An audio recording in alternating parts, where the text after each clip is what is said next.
जय हिंद। जैसे कि आप सभी को पता है कि भारत अब जनसंख्या में 1 नंबर पे आ गया है, जबकि पहले जो जनसंख्या में 1 नंबर पे देश था उसका नाम चीन था।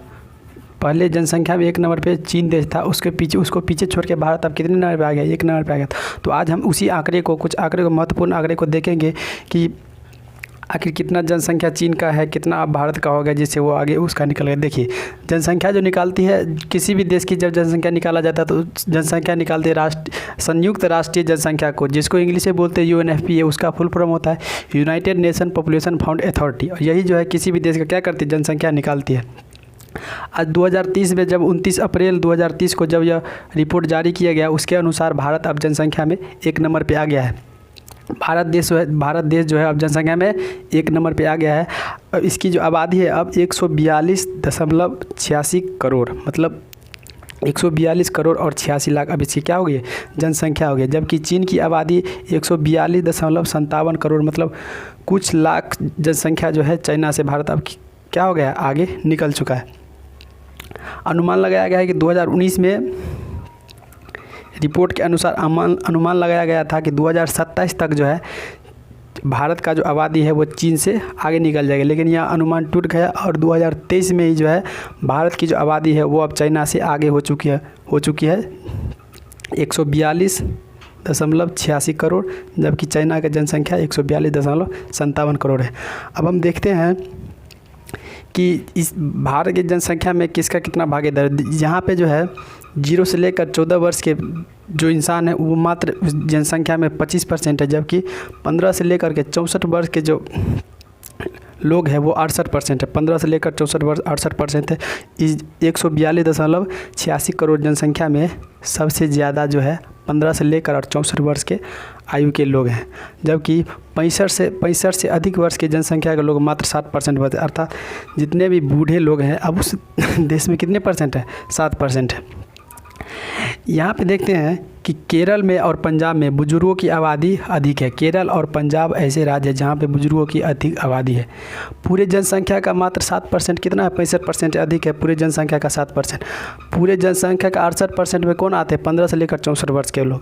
पूरे जनसंख्या में 0 से लेकर 14 वर्ष के लोग 25% आते हैं। ठीक है, यहाँ पे केरल और पंजाब में बुजुर्गों की आबादी सबसे अधिक है। केरल राज्य और पंजाब राज्य में सबसे अधिक मात्रा में बुजुर्ग पाए जाते हैं, जबकि बिहार और यूपी में सबसे अधिक जनसंख्या किसका है? युवाओं का है, जो कि राज्य के लिए शायद सही नहीं है। देखिए, अब हम देखते हैं यहाँ पे संभावना क्या लगाया गया है कि 2050 तक भारत की जनसंख्या जो है